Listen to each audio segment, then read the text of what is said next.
से हम थोड़ा सा बैंकिंग की ओर मूव करने जा रहे हैं सर। ठीक है, ये अभी स्लाइड्स मैं डेवलप कर रहा हूं इसके अंदर सर। ठीक है, तो ये स्लाइड मैंने सीधा आपके सामने दे दी गई है सर। सबसे पहले नंबर पे शिफ्ट आ गया है सर आपके सामने। ठीक है सर, इसमें पैन कार्ड नहीं है। हाँ सर, देखिए अगर शिफ्ट की बात की जाए तो शिफ्ट क्या है? The society for world wide interbank financial telecommunication. आप सभी लोग इसके बारे में अच्छे से जानते हैं sir. Society for world wide interbank financial telecommunication एक इंटरनेशनल एक तरह का कोड है सर। ये जो बैंक टू बैंक जो इंटरबैंक ट्रांजेक्शन होते हैं उन ट्रांजेक्शन के मैसेज को एक दूसरे को कंफर्म करता है कि लेन देन कंप्लीट हो चुका है। डेबिट क्रेडिट की रिगार्डिंग, जैसे अगर बैंक से लेन देन करते हैं तो बैंक हमें मैसेज करता है कि भाई आपके अकाउंट से इतना पैसा डेबिट या क्रेडिट हो चुका है। लेकिन बैंक टू बैंक जो कंफर्मेशन है वो स्विफ्ट कोड के माध्यम से होती है।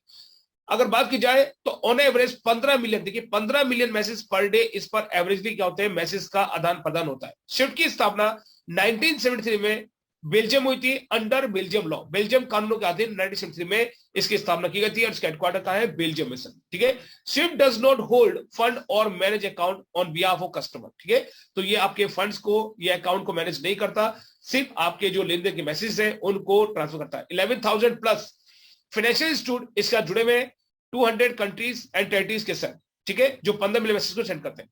अब हर बैंक का अपना एक स्विफ्ट कोड होता है जो कि 8 से 11 डिजिट का होता है सर। यहां पर मैं आपको दिखा रहा हूं, ये 11 डिजिट जो है हमारे पास में Swift it for international transfer. देखिए जैसे हम बात कीजिए यहां पर जो 11 डिजिट है, पहले 4 डिजिट बैंक कोड को रिप्रेजेंट करते हैं, ओनली लेटर्स होते हैं। सेकंड 2 डिजिट होते हैं आपके, ये कंट्री कोड को रिप्रेजेंट करते हैं। देन उसके बाद लोकेशन कोड एंड उसके बाद आपका ब्रांच कोड को ये रिप्रेजेंट करते हैं सर। जैसे हमारा स्विफ्ट कोड होता है सर, उसी प्रकार से बैंकिंग के अंदर ऑनलाइन ट्रांजेक्शन के लिए एक आईएफएससी कोड भी होता है। जरा बताएंगे आईएफएससी कोड की फुल फॉर्म क्या होती है?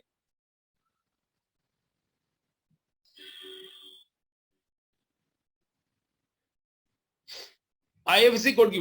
और यहां पे सर इंटरनेशनल ही नहीं, ये डोमेस्टिक और इंटरनेशनल दोनों के लिए करता है, क्योंकि सीधी बात है पंजाब नेशनल बैंक इसका कस्टमर है sir. India okay, Indian financial system code, बिल्कुल ठीक है sir. Indian financial system code कितने डिजिट का कोड होता है सर? 11 डिजिट। यस, ये कैसे डिजिट होंगे सर? अल्फा डिजिट या न्यूमेरिक डिजिट? ये अल्फा डिजिट है या न्यूमेरिक डिजिट है? Alpha numeric is right answer, बिल्कुल ठीक कहा सर आपने। अल्फा न्यूमेरिक कोड होता है सर, बिल्कुल ठीक कहा आपने सर, वेरी गुड। ये अल्फा न्यूमेरिक कोड होता है सर। ठीक है, वेरी गुड। नेक्स्ट क्वेश्चन को मूव करते हैं यहां पर। अब देखिए यहां पर आ गया नो योर कस्टमर्स। कस्टमर की बात की जाए यहां पर अल्फा न्यूमेरिक कोड होता है सर, 11 डिजिट का होता है सर। और ये भी याद रखिएगा जो पहले 4 डिजिट्स है वो बैंक नेम को, और 5वीं डिजिट जो होती है रिप्रेजेंट करती है किसको सर? जीरो को रिप्रेजेंट करती है। और लास्ट की जो 6 डिजिट होते हैं, previous slide please. Okay, just a minute, ये लीजिए।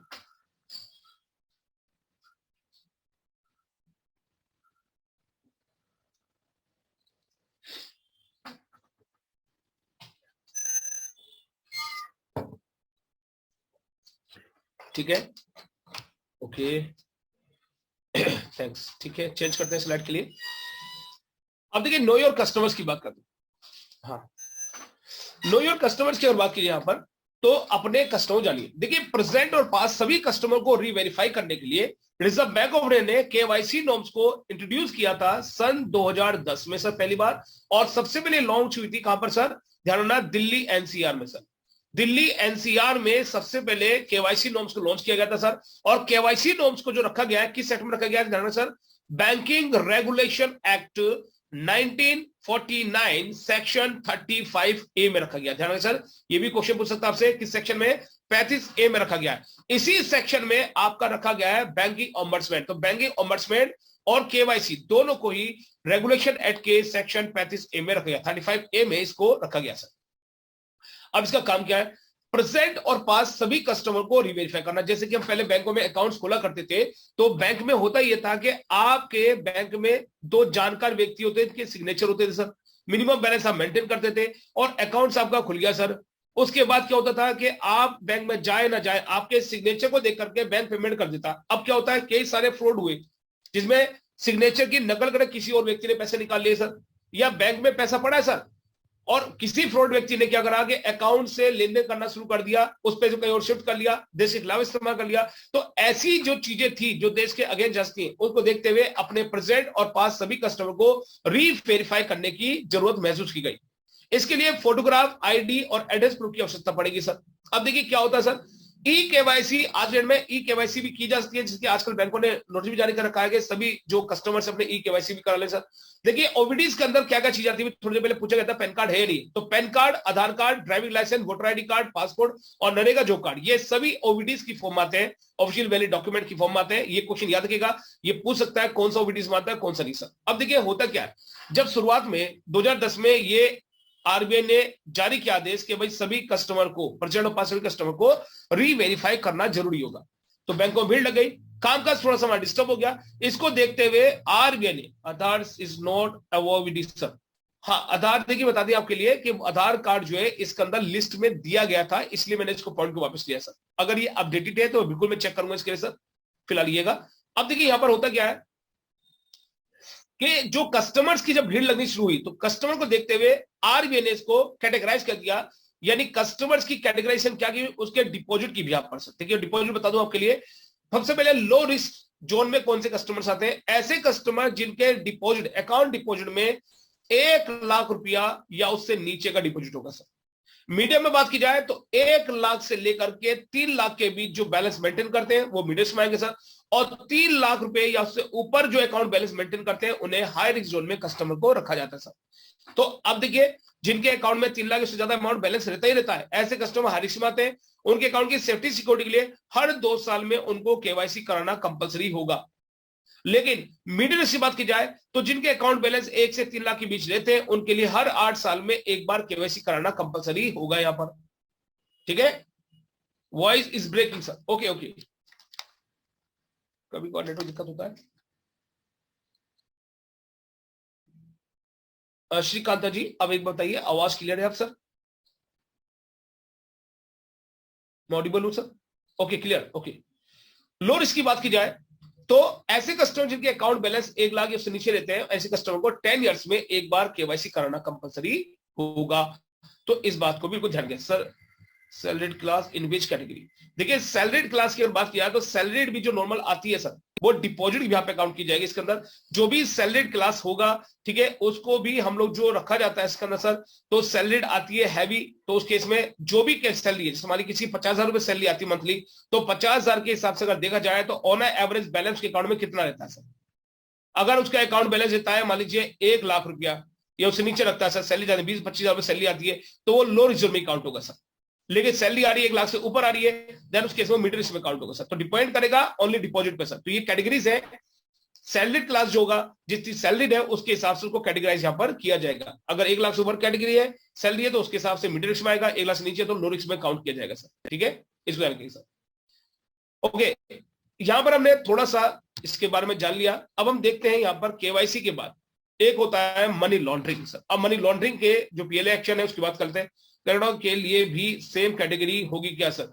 देखिए जो करंट अकाउंट्स होता है ज्योति जी, अगर हम करंट अकाउंट की बात करते हैं तो करंट अकाउंट का जो पोर्शन है वो बिजनेस क्लास के लिए होता है, वहां लेन देन कंटिन्यू चलता रहता है sir.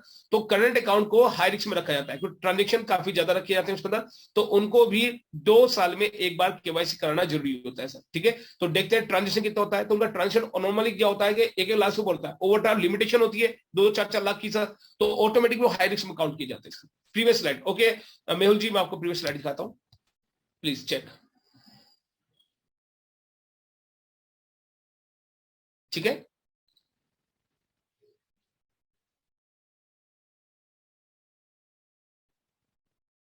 Slide sir, thank you.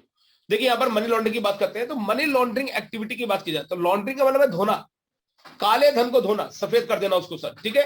तो ऐसा पैसा जो कि गवर्नमेंट से छिपाया गया सर, बताया नहीं गया सर, ठीक है।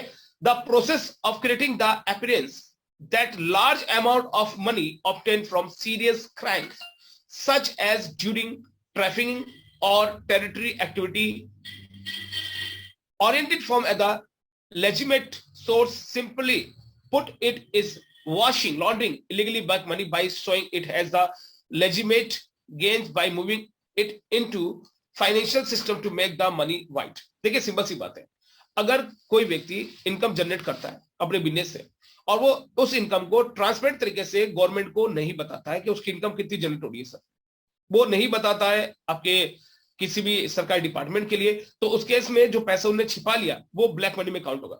हालांकि पैसा उसका है लेकिन उन्हें सरकार को टैक्स पे नहीं करा, ठीक है। अब उस पैसे को छिपाने के लिए वो तरह तरह के जतन करेगा, जैसे बेनामी संपत्तियां परचेज करेगा। पैसा आपका है लेकिन आप अपने मम्मी पापा के नाम पर या मान लीजिए किसी दोस्त के नाम पर या किसी नौकर के नाम पर संपत्तियां परचेज करेंगे, इसे बेनामी संपत्ति कहा जाता है सर, ठीक है। तो ऐसी एक्टिविटी से क्या होता है सरकार को लॉसेस बहुत होते हैं सर। सरकार का हक होता है टैक्स सर, जिससे सरकार डेवलपमेंट काम करती है। अब इन केसेस से इनसे क्या होता है सर कि सरकार को लॉस होता है, तो सरकार इनको पकड़ने की कोशिश करती है सर, यानी जो लोग ब्लैक मनी को एक तरह से डंप कर रहे हैं सर। तो ये लोग क्या करते हैं, जो लोग ब्लैक मनी अपने पास जनरेट करते हैं उसको व्हाइट करने का प्रयास करते हैं। व्हाइट कैसे करते हैं कि संपत्ति परचेज करी किसी और के नाम पर और उनसे कहा कि मैं नाम पर ट्रांसफर कर दूं या उनके नाम पर यही संपत्ति कोई दिक्कत नहीं सर, ठीक है।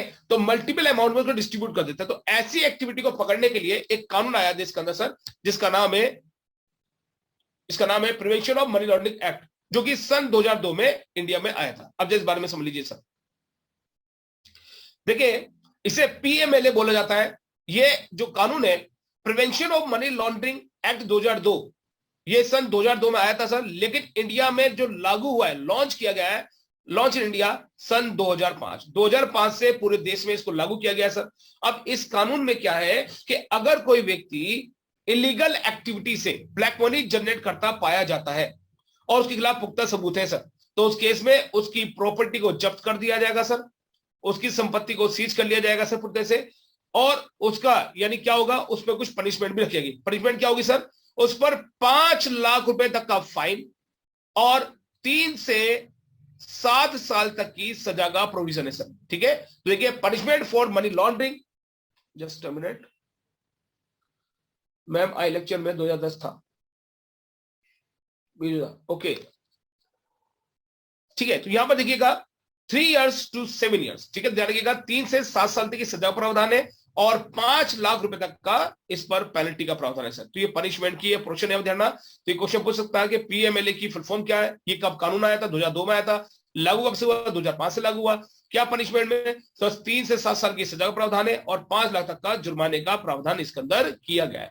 तो ये मनी लॉन्ड्रिंग एक्टिविटी है सर, इसको भी ध्यान रखिएगा इसके अंदर सर, ठीक है। अब देखिए यहां पर आ रहा है पॉइंट अगला, एमआईसीआर। इसके बारे में ज्यादा